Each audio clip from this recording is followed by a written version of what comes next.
look at that, guys. Did a thing happen? We got a cool intro logo. We're a real company now. We've done it. We've reached the heights. There's nothing else to conquer at this point. Yep. Nope. Yep. Let's just look at it again. It is cool. Okay. Ooh. I have to say, the first time I watched it, I didn't notice like the eye wink or the facial change. I don't know. He's a pissed off bomb. Only sometimes. Sometimes, yeah, absolutely fine. You can see, guys. We've changed our names. The community keeps calling us this, so we're just gonna go with it. So I'm Bert, and that's Ernie. I'm Ernie, and I am now Big Bird. I was Nighthawk. Now I'm Big Bird. Who knows what kind of feathery kind of thing I'll be next time.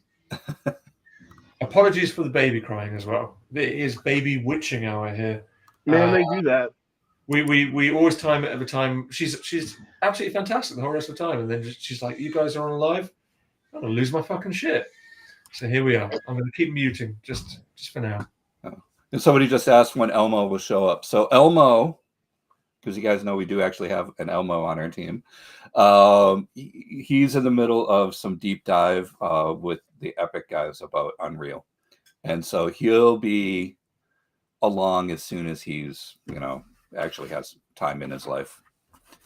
Yeah, he got an insane deal. I mean, just a fellowship that very few people get to basically crash course with the Epic team. So about only 50 people out of hundreds. Yeah. Well, he is only fantastic. 50 people. That makes sense. Yeah. Insanely lucky. But it sounds like hell, actually, because it's 8 hours a day of nothing but Unreal Engine. Like that, it's ridiculous. Like I'd struggle, although I struggle to do anything for 8 hours. So that's probably why I'm here. Well, in our previous conversation, it sounds like we can drink for 8 hours. So, I can try. I can certainly try. I can't do that anymore. Those days are done. Dude, yeah. So how's everyone doing, guys? What's new? Let's start with Chris. Busy. I've been doing a lot of research, playing a lot of action RPGs, kind of dialing into things that I like and things that I don't, and things that are too far for us to be able to hit. I mean, there's a lot of evolution in that space especially over the past 2 years. Oh, dude, yeah.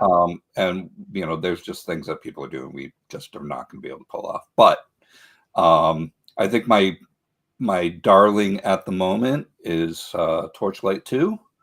Great game. It plays really nice and smooth, and sort of similar art style. So because that's one of my concerns is like, are we going to look really good from that camera angle and all that? But they cover all the bases, and so that right now that's my darling. It will change probably tomorrow to something else, but that's the one I'm deep diving at the moment. And I'm playing a lot of Assassin's Creed Shadows, and which has nothing to do with this project. Just just want to play the game. The moment, yeah. I keep telling you, man. That's the basis for my Zorro game. I'd build that. Yeah, we could talk about the Zorro games. I have ideas on that one too.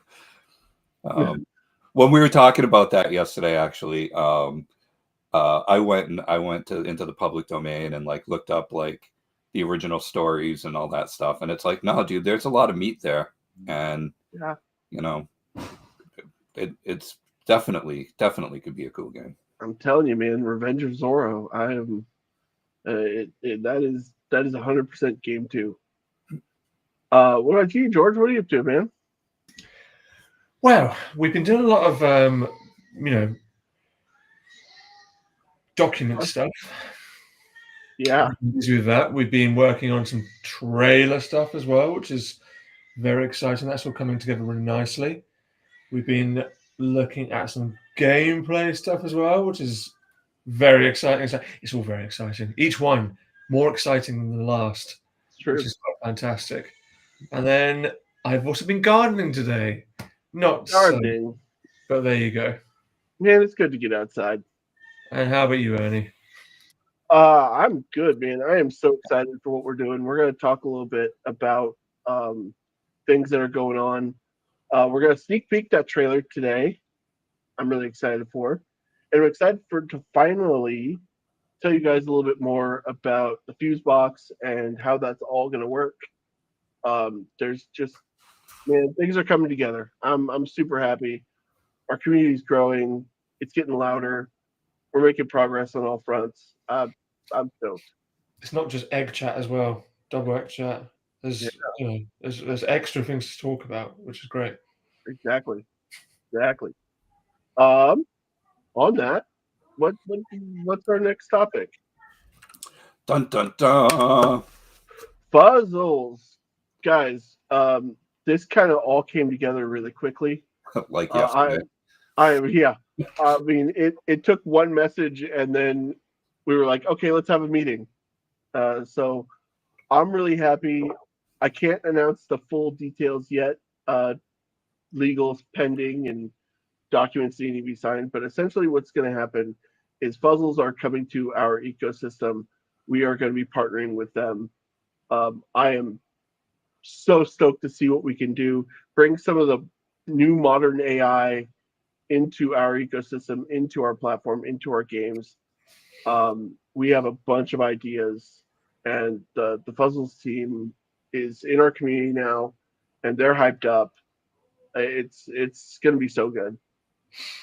The thing that you were talking about just before this was very interesting. Very, it's an AI platform, right? At the end of the day, so why not utilize that in gameplay? Give NPCs, give vendors, give bosses memory, right? That's a huge add to the space that typically doesn't do that. One of my biggest pet peeves of these games is I go do something really ridiculous in game. I go end the game. I defeat the boss, and I've got NPCs still talking to me about like little piddly nonsense. Like, no, I just saved your freaking world. Acknowledge me. Acknowledge me. 10 minutes ago, the world's about to face an unrivaled cataclysm, and then the next 10 minutes later, the MP still talking about missing goats or something. Yeah, right. Exactly. Absolutely. Yeah. Ridiculous. And you can understand in the before times like why companies did that. It's figuring out game state and all that in an RPG can be a real pain in the butt. And then of course recording all that kind of dialogue and yada yada yada, right? And that's why in games like and Skyrim, like you become head of the Thieves Guild, and the guy who's the guard of the Thieves Guild is still like, I'm watching you.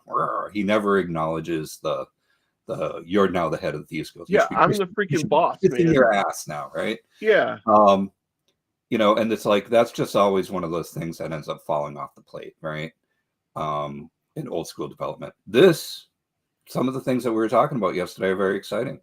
And and not only just in-game stuff, but like this is a learning AI, so absolutely. And the other thing can you ask a vendor in our game what's the weather in London right now? Maybe. Maybe. Oh no. But we're gonna try stuff. This is exactly what we set out to do as well, like work with other communities, other projects, and that's what interested us. It's great that it's just bam, straight away. Let's go. Yeah, man. So I think that there's especially from the conversation yesterday, there's a bit of a sea change here in the Web3 space, which is I think we all came into it with the same ideas that you have in the regular business space, which is we're all sort of adversarial. We might play together, but we're all out for ourselves. And what especially yesterday's conversation is like no, we're all trying to get this Web3 thing to work, and we all have to hold each other up, right? Yep. Same team. Rising tide raises all boats, kind of thing. Yeah. And the more projects that we find, the more that we can incorporate, then kumbaya, right? Just a quick question: would fuzzles get voxelized? Ooh. I was just thinking about furry voxels. As one does. As one does. Honestly, working with voxels for the last however many years, almost 3 years. Everything is a cube. I think we can do some really fun things. I have to talk to the Fuzzles team about what. Yeah, and there's multiple ways of doing fur, or, so it's like, we can find where in the style that matches us to do the fur, right? We did have some really good furry things in the Trolls drop as well. Did. Which is quite cool.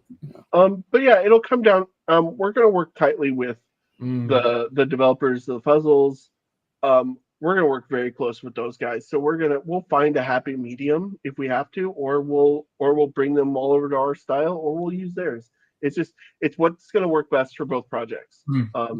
We're fully committed to this being a partnership, not us using their product. There's a big difference there. Synergy. Yeah. So if any of you that are watching are from the Fuzzles universe, welcome. We're the crazy guys, Bert, Bernie, and Big Bird, which is really Chris, Matt, and George. Don't tell anybody though. Right. Welcome to our little weird community. Yeah, so it's good. What we got next? So let's show some stuff of Fracture Point. We're heavily rushing towards some release stuff next week, not of the game, but of the Web3 stuff, and we're putting together a trailer. And first off, we've got logo reveal. Very, very cool. Very cool. Snappy. Very cool. Yeah. And not voxelized though, George. Why do we not voxelize that? Because after previous experience, we really did shoehorn ourselves down one alleyway. And while restraint is great for creativity, if you set yourself too many rules, then it can become quite limiting.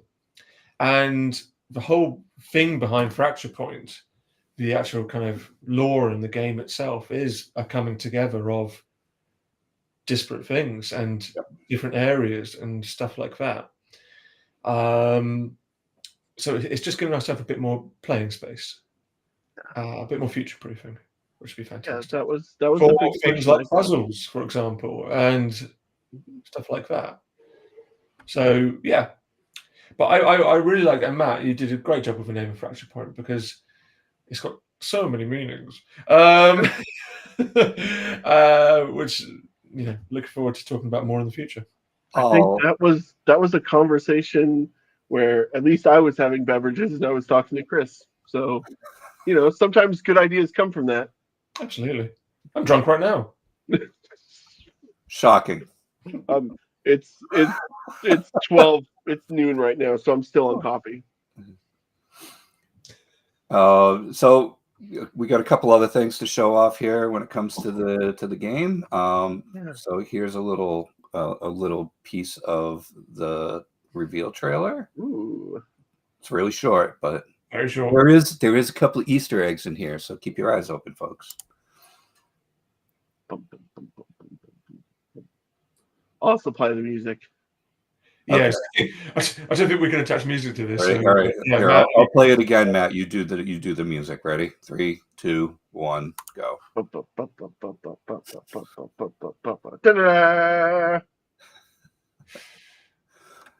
even need a music composer. No, it's just me. I keep saying this in my mind. That is for anyone who's followed the DBZ series in the day. that is so Ginyu Force having them drop down in pose in the back.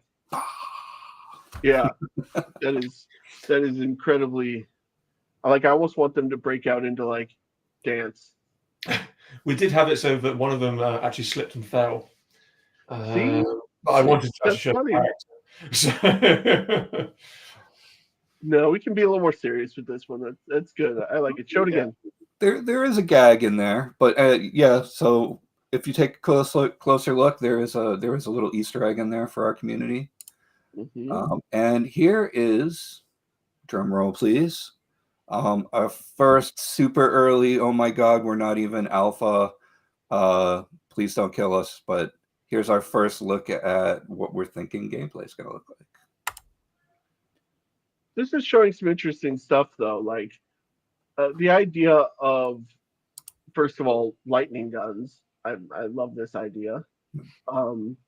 Mixing sort of the science and the weaponry, and the fact that no, you're a cowboy who can also do cool things. You don't just have to be like 6-shooter on a horse cowboy man. it's about breaking things open a bit more. You know, we've all played countless games where there's archetypes and all that kind of stuff, and it's just about breaking that out a bit more because of things like, you know, working with other communities and Yep. you know, jumping into different universes and all this kind of thing. So it really is a game about building out characters how you would like them to be and combining strange things to make interesting results, you know? Well, combining is actually an interesting word there, because if you play that again, you'll notice that that's a chained attack. Like, those are inputs that are lined up, and so it means we're gonna have some precise combat mechanics. I'm super excited to build it. I am. And you know, we're talking about like having the NPC kind of characters as, good God, as, you know, just totally picked out randomly from the kind of collection of characters Yeah. and, that are available. So you might find, and you know, perhaps with some kind of AI memory, they might remember that they were beating the shite out of by a cowboy with lightning 6-shooters while you were away and something like that. So it's We really started going down that rabbit hole this morning. Yeah. And Yeah. I have seen games where the boss recognizes you from if he's beaten you. It's like Right. that And Lord you of come the back and he's like, oh, back for more. I have seen that. The only time I've seen enemies remember you is the Mordor series. Mm. Oh yeah. Right? The enemy, the villain system? Yeah. Is that what they called it? Was called. And you know, that was Which was definitely that's like one of my favorite, just like I'm gonna go and smash things games. Mm. But part of it is because you can just totally F with the same boss repeatedly. And they keep coming back and they're more beat up, and it's a very cool little system. The Nemesis system. Nemesis, there it is. Yeah, very cool. Definitely cool to have memory on these characters, especially if we are throwing them in randomly, which I think. Well, and I think it's going to lead to interesting story stuff too. It's like, if you're a known thief, maybe that person doesn't want you delivering something for them, or you know, if you're untrustworthy, maybe they're not going to have you go find something for them. They'll be like, never mind. There's all sorts of opportunities for us to apply a charisma-like bonus to the world, and it can change how things behave and how people react to you. Charisma is no longer a dump stat. No, it shouldn't have been. As someone who loves playing a bard, you gotta have some charisma. Absolutely. All right. Well, the last thing we got to talk about, Matt, is all you. You ready? Yeah, guys, I am everyone's been asking about this. I am super excited to show you and talk through exactly how the Fuse Box collection is going to work. So if you, first one, so our supporter tier, this is going to be priced at $100 in AVAX. I don't know if you can see that because of the covering, but all prices will be done. All sales will be done using AVAX. Basically, you can think of this like our entry to our system, into our ecosystem. You're going to get monthly drops. You're going to get seasonal drops. You're going to get early access to our games. You're going to get ad-free experiences in any game where we put ads in. Not that we have any plans for it, but just in case. So you can really think of this like a battle pass for our entire ecosystem. No matter what game we make, no matter what game we release, no matter what project, you are a part of it.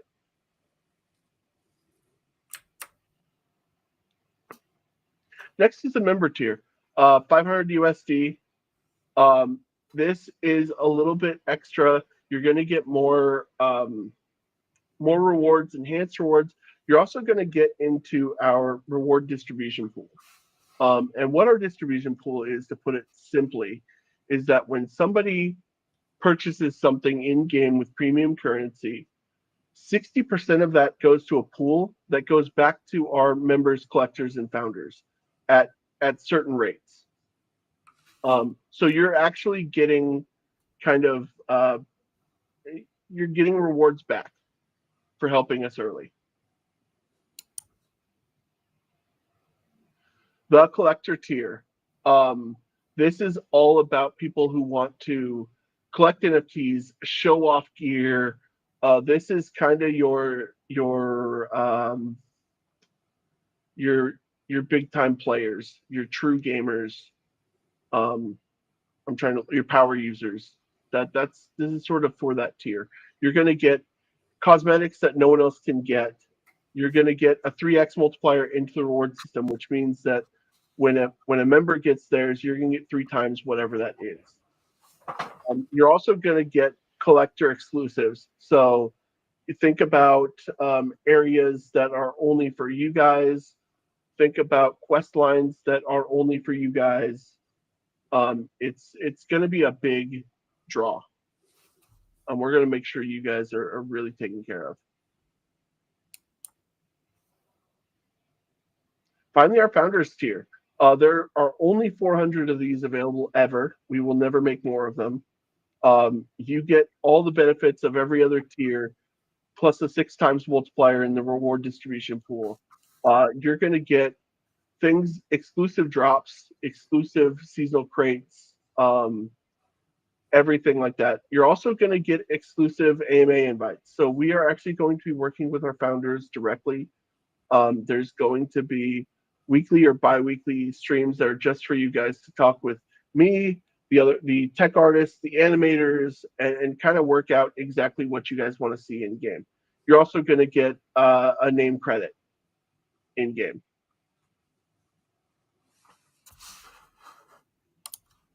So yeah, so that's it.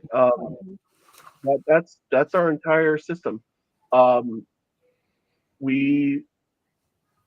to make sure to tell you guys that this is an ecosystem-wide thing. This is not just a game thing. So the next game, the game after that, these rewards still apply, and there will still only be the 400 founders. Absolutely. Can you talk more about the rewards? Rewards, which set? Just in general, for the reward tier. Like I said, that comes from players spending in game. Then rewards from that, there will be skins, there will be weapon drops, there will be item drops. You will get in-game currency drops. Interesting question here. Will the digital benefits be retroactive? I don't know what that. Oh, so you mean like if somebody were to buy a certain tier later, would you get the rewards back? It's an interesting question. I haven't thought about that. Let me think about that one a little bit more, because that's an interesting one. My gut says no, but possibly. Yeah, the skins Yeah. and such. That yeah. There's room for that. We also might set up a collectors only store in game, a collectors only vendor, a founders only vendor, that would have access to the previous stuff.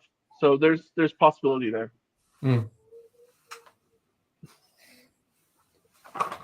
Just give them the stuff, Bernie. Yeah. I have a question from Taco in chat. Is there room for merging characters? I own a cowboy and a robot assassin. Can I burn the NFTs to become a cowboy robot assassin? So I'll let you take this one, Chris, because you have an interesting take on kind of what characters are and aren't.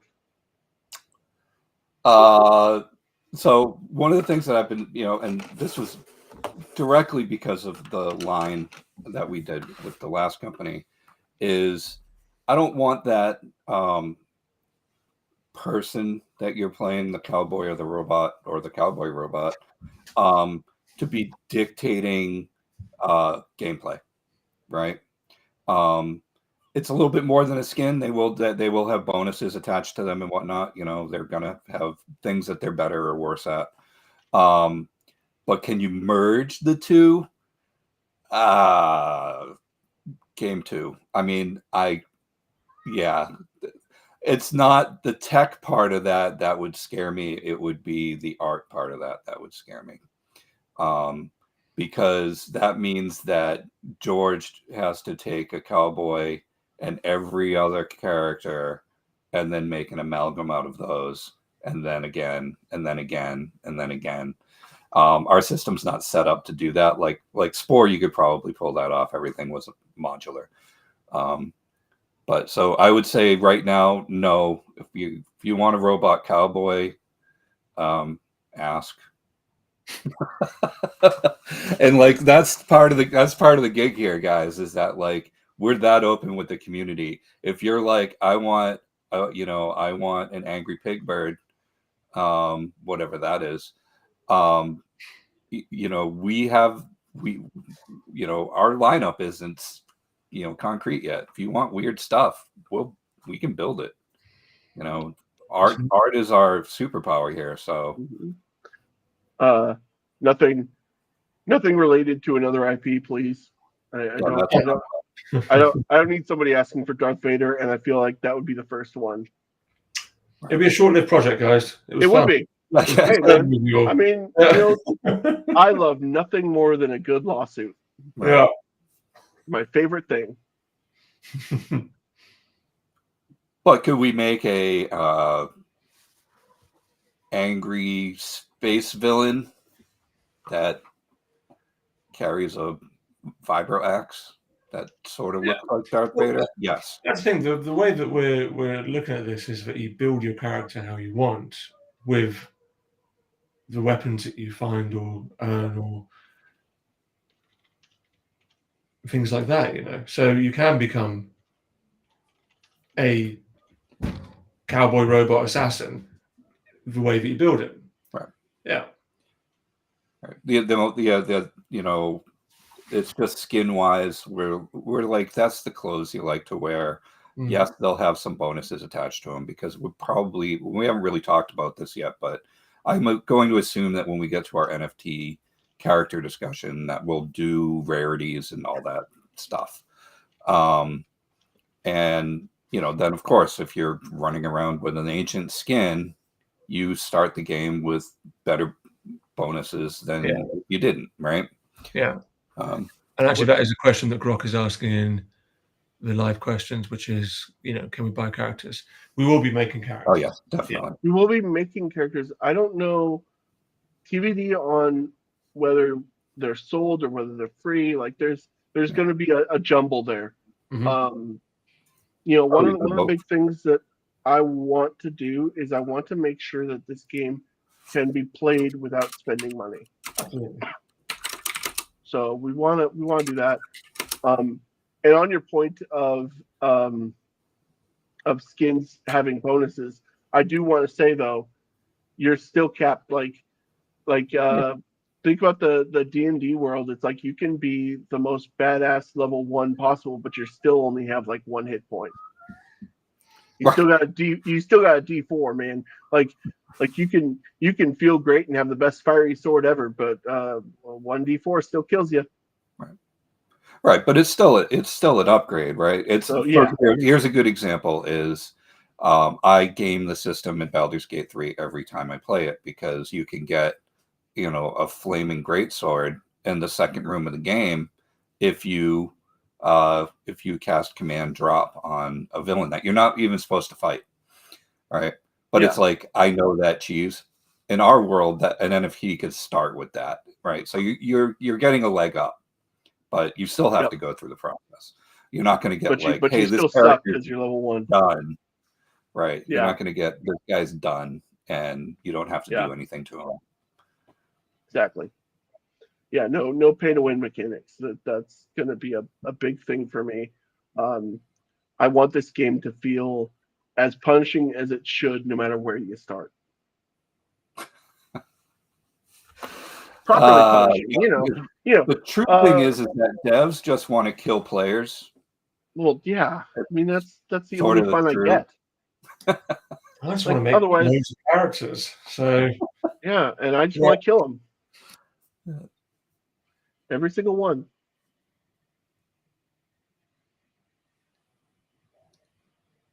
And on that note,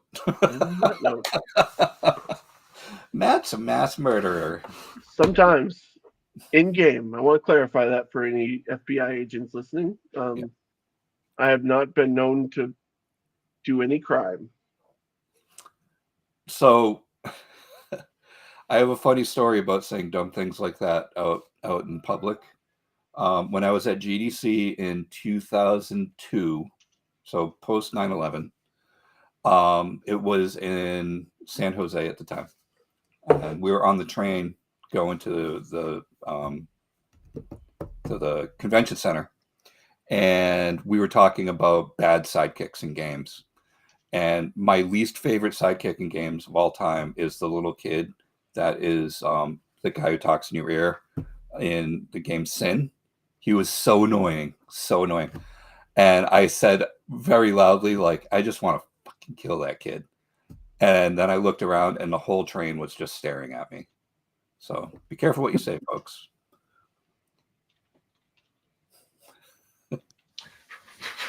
I'm not adding anything. What? My mouth getting me in trouble? Who would have thought? Who would have thought?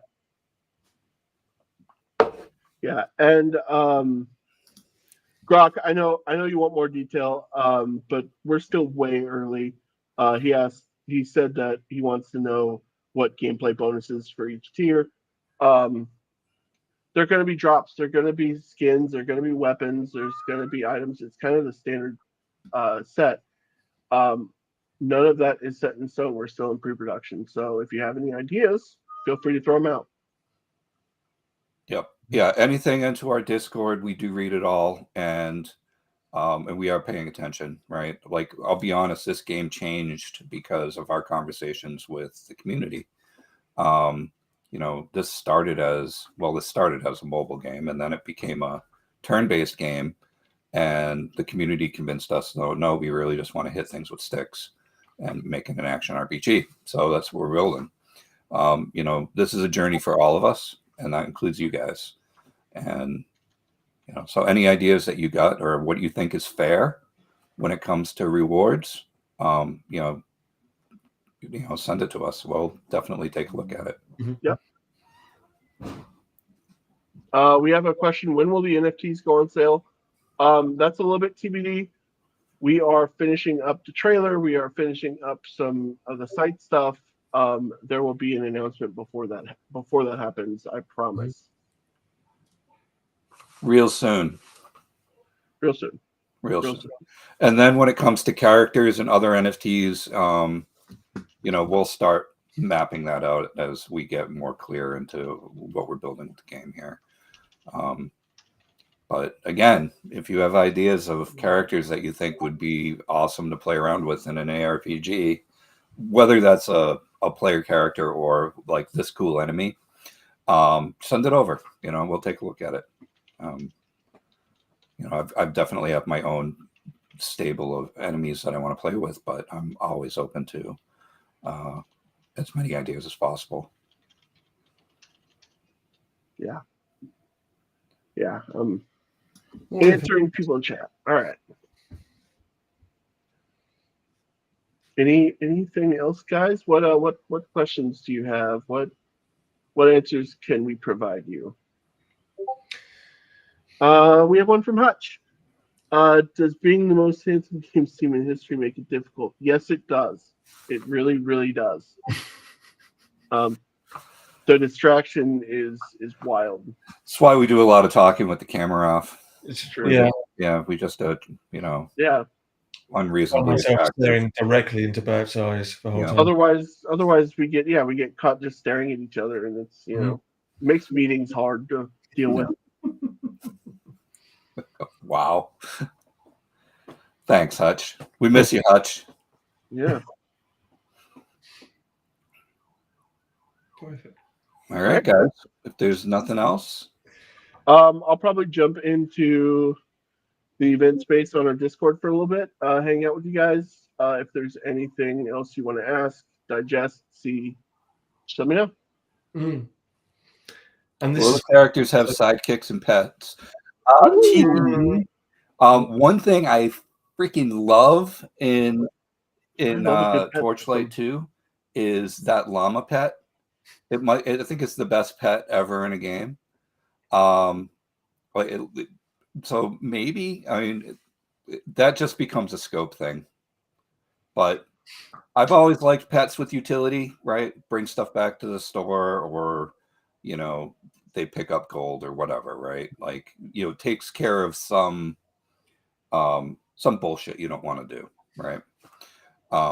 So TBD on that, though. But then it just really becomes a scope and bandwidth thing. Yeah. But we could sell them to you for $19.99. No, bad Bert. Sorry. But yeah, we're looking forward to sharing more information. This was teasing. This was teasy. Yeah. Yeah, you gave some information. I'm super excited about puzzles, honestly. I just want to keep digging through their stuff. Do we have one more slide, Bert? One more slide. There's a little present for someone. I do. Hey. Story time from the trenches and bullshit from our audience. Oh, I know why you wanted to show this slide. Yeah, basically, I just wanted to show Space Platypus as as an example that we can do fucking anything with his art style. There is Space Platypus. There we go. If we can do Space Platypus, then we can do fucking anything. All right. That's 100% true.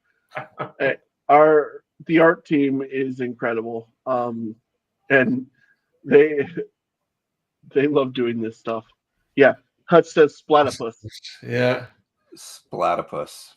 That's its name. Yep. Turns out the Splatipus is the arch enemy in the whole game. I mean, it looks evil as hell. So yeah. I don't know where Splatipus is going to come in. I can work with that. Yeah. Well, there we go. I could definitely work with that. That's where the portals came from. The Splatipus brought them to the planet. Right. That jerk. Well, I think we need to drop the mic on Splatipus. Yeah. All right. All right, gents. All right. Good talk. Yeah. Excited. Continuing to work. Growing this thing. Together. All right. Hopefully turn this into a real boy. Yeah, so join us on Discord if you want to talk further. Yeah. And we'll be doing this again next week. And and keep the questions coming and keep the ideas coming. We really are all about working with the community. And and welcome to the party, Puzzles. Yeah. Puzzles folk. All right. I'm gonna run the logo one more time, guys. Run it. And we'll talk to you soon. All right. Toodles. Peace.